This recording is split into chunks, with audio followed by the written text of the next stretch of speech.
Hey, it's Finn. Around this time last year, I covered LEGO Star Wars the video game. That game was great, and set a good basis for the LEGO games of the future, but the game did have its problems, a lack of polish here and there, and for some people the fact that the game covered the prequel trilogy could have been a bit of a turn-off.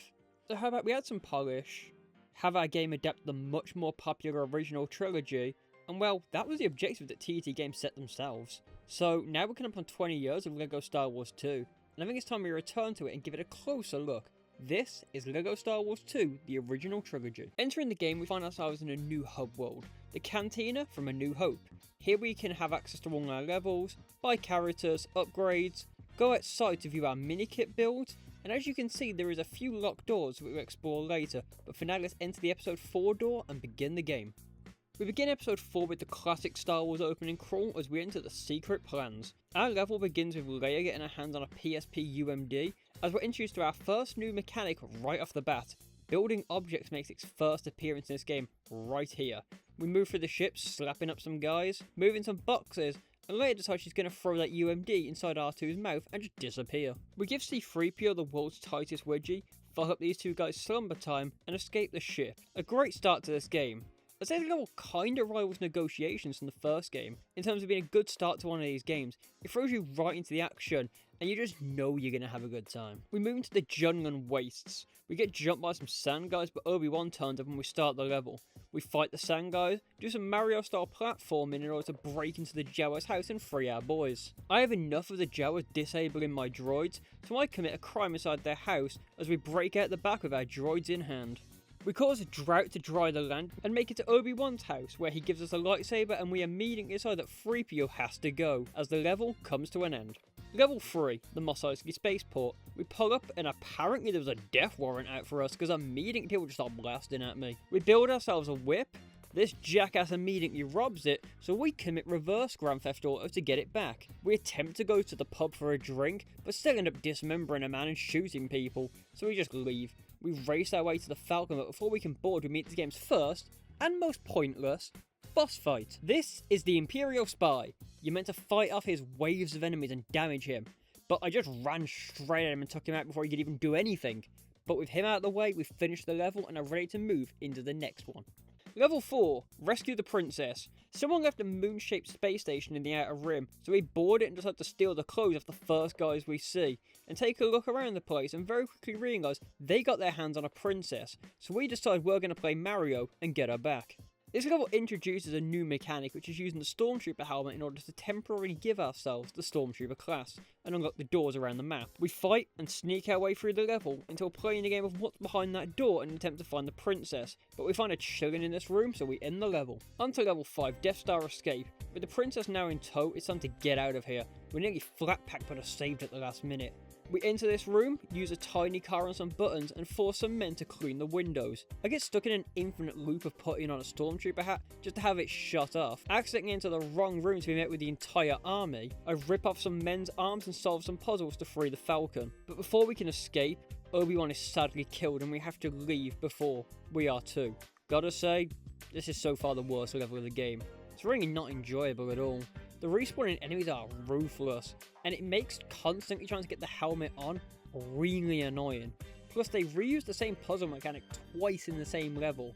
I know it's just me nitpicking because I don't like the level. Anyway, let's just move on to the next one. Level 6, Rebel Attack. We can't let the Empire just keep their giant balls in space, so it might hurt someone. So we and the other rebels take it into our hands and X-Wings to make sure that thing goes down in style. People who have seen my LEGO Star Wars 1 video may immediately notice a huge change here. This ship level is not on rails. I'm free to move around as much as I want and damn is it nice. The level has the player go around blowing everything up and using these purple missiles to open new areas up. I really enjoy this, it gives me the feeling of being part of the Death Star trench run, which is all I can really ask. After taking enough space, we move into the trench, Darth Vader hits the spin, and we fire a missile into the pothole so big they made a separate movie just to explain why it happens. Anyway, the level comes to a close. We find ourselves being thanked for the help in blowing up the big ball. Luke and Han get a medal, Chewie doesn't for some reason as episode 4 comes to a close. I really enjoyed episode 4 for the most part. Minus one level, I think this game did a really good job turning the first of this trilogy into a fun LEGO experience, but it's time to move into episode 5. Episode 5, Level 1, Huff Battle. Our new base is being attacked by the Imperials and their giant metal camels, so we board our snow speeders to try and stop them. We have on our hands here another ship level. The concept of this level is certainly there. Go around, blow up walls, type the AT-ATs, just like in the film. But the problem falls in the execution of how it's done. You have to tie these bombs around the level to your objective, and it's not hard, it's just tedious. It gets old so fast, which really sucks since this should be a highlight of the game. But pushing towards the end of the level, we enter this circle arena, and it uses the same gimmick from the last game in Jedi Battle, where you need to take out specific enemies in order to beat the level. Bit disappointing that the half level was handled like this, but let's just move to the next level. Level 2, Escape from Echo Base. Nice to be back on foot for this level. We make some hot chocolate, throw a truck through a wall to save 3PO, make 3PO a launching machine to open a door. I hit the roly-poly on this slope to hit a button, make friends with a Tauntaun to throw myself onto the Falcon, and escape the mission. Overall, this level is a huge improvement on the last one. I'm happy we're back on track. Level 3, Falcon Flight. Another ship level, so hopefully this one can be much better than that tragedy we had on Hoth. We begin by shooting only the turrets off the Star Destroyers before entering the asteroid field, where we find the return of our friend, the Purple Torpedo. I'll ignore the repeat gimmick for now, but I'm watching you. We enter the mouth of a big monster, shoot some more rocks before hiding ourselves in the rubbish from this ship as we finish the level. Starting level 4, we crash land on Dagobah. R2 gets yeeted under the water, but don't worry, he's okay, so we begin the mission. We hop across the swamp to meet Yoda, where he hops on our back and teaches us the ways of the Force. When we finish this section, Luke's character updates to make him a Jedi character instead, which is pretty nice. Now with him being a Jedi, we proceed further where we take on fake Darth Vader. Being fake Darth Vader isn't something from kicking his ass. After doing all that, we need to get back to our X-Wing and get it from the swamp. But Luke can't do it, so we have to swap to Yoda. Funny story. This causes a game-breaking glitch.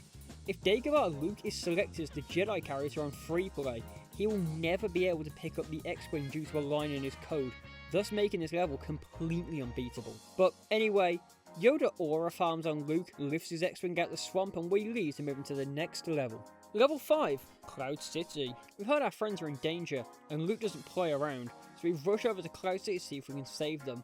We head into the freeze room where we fight Darth Vader. We use his asthma against him by gassing him, so he runs. We follow him, and we do this really tedious back and forth, where we turn on a panel with R2, damage Vader. He jumps up top again, we go to the other side of the room, turn on a panel, he jumps back up. We do this 4 times. We follow him into another room where he throws stuff just like a drunk guy, and yet again, this part's just tedious. Now we have one more chase on our hand, where we eventually meet him on the walkway, and just as we're about to beat him, he removes Luke's hand and reveals he banged our mum. This info is enough to make Luke try and game end himself, but instead he's hitting the balls and the game feels so bad for him it just transitions us to the next level. Level 6, Betrayal over Bespin. We land on Cloud City but the Imperials are already here. They make Han Solo harder than Leia could ever imagine, so now we need to find ourselves an escape. We begin by showing Boba Fett our best jiu-jitsu moves. He runs from the pure fear of what we just did. So we chase after him, but he gets away with rock hard Han. So now we defo need to get out of here. We find 3PO trapped in a saw trap, so we rescue him. I drive around in a whip for a bit. We need to parkour the droids across this gap using a giant magnet. We turn off the gas in a huge room, turn on the bridge, but before we can make our way back to the Falcon, we need to survive a wave of enemies, fighting them off. Once this is done, we board the Falcon, flying away, grabbing Luke on our way back, ending the level. We take Luke to get a new hand that he can't control. We look out in the galaxy remembering that one of our friends has been added to a missing list, and episode 5 comes to a close. I gotta say, episode 5 is pretty good. It's not as good as episode 4 gameplay wise. This is mainly due to the Hoth level and the really tedious Darth Vader fight level, but nothing that's actually bad. Time to move into episode 6. We begin episode 6 by jumping into Jabba's palace where we pick a fight with the door and it decides to open up. We make the guards rock out and get a new kind of dispenser that gives us the bounty hunter class temporarily. It lets us open new doors, it lets us throw bombs at people or these silver bricks in order to clear areas. I gotta say, I really hate the guards in Jabba's palace. They take 2 hits to take out, but they constantly feel like they're not actually taking damage. It's nitpicking, yes, but anything that disturbs the flow of gameplay, I really feel like I should bring it up. But moving on, we free the droids and make our way further through the level. I also gotta add now that this level really drags, and it's just boring to play through, so I'll try and get through this really quickly. We reach Jabba's main room and free Han from his hardness, but we're forced to fight Jabba's pet Rancor in the basement. We start feeding him Jabba's guards while bonking him on the head with a gate, ending the level. Level 2, Pit of Carcoon. We find ourselves on Jabba's sail barge above the Sarlacc pit, but Luke remembered to bring his lightsaber, so we start a scrap. In said scrap, we end up slapping Boba Fett into the wall and he gets munched.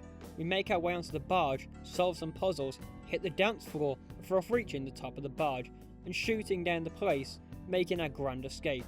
This level is miles better than the last one, but I do feel like episode 6 is slightly dragging it so far. Level 3, Speeder Showdown. We find ourselves on Endor trying to take down an Imperial base. Before we can do that, these guys jump us on speeders, so we jump them and give chase to the other guys we also saw. Controlling the speeder is like I've taken 4 counts of acid. The thing is so hard to control, and I've got to address this now. This level is boring as hell. It's a constant repeat of get on the speeder, take out some enemies, get off the speeder, take down the ATST, use the ATST to shoot down the shield generator, repeat. You do this 4 times. It just sucks. At least when we finish, we get a cool set piece where we take control of an AT-AT in order to destroy the base as our level comes to a close, but god, I hope the next level's better. Level 4, Battle of Endor. We need to destroy a generator room so our guys can get over to the new Death Star and blow it up. This level begins with us being captured by the Ewoks, but luckily 3PO is so good at storytelling, he convinces the Ewoks to help us. We start off in the Ewok village, playing several cases of bridge constructor before we head down, and instead of fighting the Empire, I become a farmer in training. We progress further, steal ourselves a ride, and an all-out war breaks out. We get inside the shield generator room, solve some cheeky puzzles, and blow the place to hell. As a child, I hated this level. Like, dreaded playing it, hated it. But now I have no idea why. It's pretty good. It's got action, puzzles. Yeah, I enjoyed this one. On to the next. Level 5, Jedi Destiny. We meet the Emperor and he wants to kick my ass. But Dad Vader doesn't like that, so he teams up with me so we can kick the Emperor's ass instead. I gotta say, it was really nice of the Emperor not to attack me while I went round his entire throne room collecting studs. Maybe there's guys in his battles before. The whole level from this point is chasing the Emperor around and hitting him. The most fun comes from the duo of playing as Luke and Vader. But once we finish the fight, Vader yeets the Emperor down a hole, but then Vader sadly dies as we make our escape. Okay, level 6, into the Death Star. It's finally time to take down the Death Star for the second time. So we head to its location where we're thrown into an ambush. We start by using the pink torpedoes again to take down some ships, before making our entrance inside the Death Star. This is the first level where I actually do take issue with the torpedoes. They slow down the level so much by having us constantly go back and grab them. And then you enter the world's worst designed room in this entire game. There are infinitely spawning enemies and these walls that stun lock you, all in this tiny room, meaning I kept dying and it was just irritating. I get there's no actual punishment for dying in a Lego game, but it's still annoying. After the Room of Hell, we make our way back through the way we got in. The Death Star explodes as our level comes to a close. We cremate Dad Vader, throw a party to celebrate the defeat of the Empire, and look out at the galaxy, hoping no one will release another trilogy in 30 years that undoes the good conclusion that this story has come to. Overall, episode 6 was a mixed bag. It has some great levels and absolutely had some bad ones.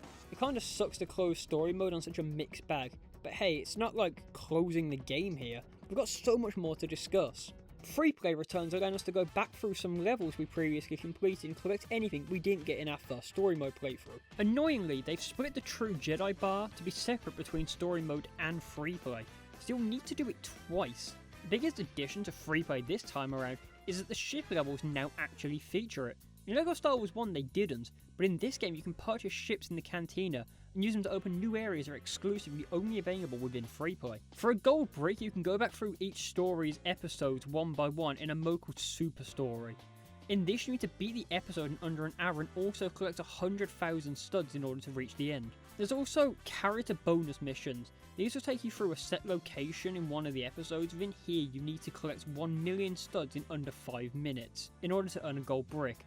I'm not going to cover each of these missions individually, They are basically just the same mission but in 3 different unique locations. Finally, there's the minikit bonus. You use the minikit vehicles that you earn from collecting them to fly around in a mission and try and collect 1 million studs in under 5 minutes. Yet again, I'm not going to cover all these, they're the same, just a unique location. With doing all this stuff, you've been collecting yourself some money, haven't you? So let's see what you can do with it. Returning is the ability to buy new characters and extras, a big one for me being the stud multiplier, nice to see that, and they'll spice up the gameplay, along with some additional gold bricks for completion. But this time around, buying a character adds their parts to a new custom character creator that lets you make your own ultimate Star Wars character, a great addition to this game. In addition, buying all the bounty hunters within the store unlocks a new room in the cantina inside as Jabba, who will give you these contract missions. These missions have you dropped in a random location from the story mode as you play hide and seek with your favourite Star Wars characters. A simple concept, but a nice fun one. With all that covered, it's time to check out the secret level.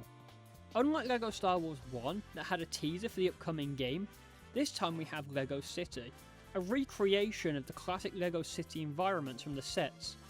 In here the objective is simple, break everything in order to get 1 million studs and nab yourself a gold brick for your hard work. And with that, we've reached the end of LEGO Star Wars 2. So is this game the definitive sequel to the original? Well, that's an interesting question.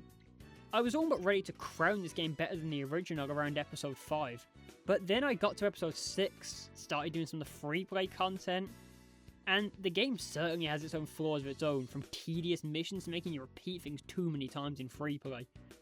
Yes, the game certainly has more content than the original, but that doesn't just make it better, does it? It's a boring outcome, but I genuinely think which game you will enjoy more, it will be the one you prefer the source material of. Well, that was a slightly disappointing outcome. I'd have loved to have given you a more definitive one, but yeah. Speaking of love though, I love you for watching this video. I appreciate it so much. I hope you enjoyed the video. If you want to see me cover more of these LEGO games, let me know. I don't intend to continue covering them for the anniversaries or anything, otherwise I'll be doing this till I'm 90. But thank you yet again, thanks for watching, have a good day, bye!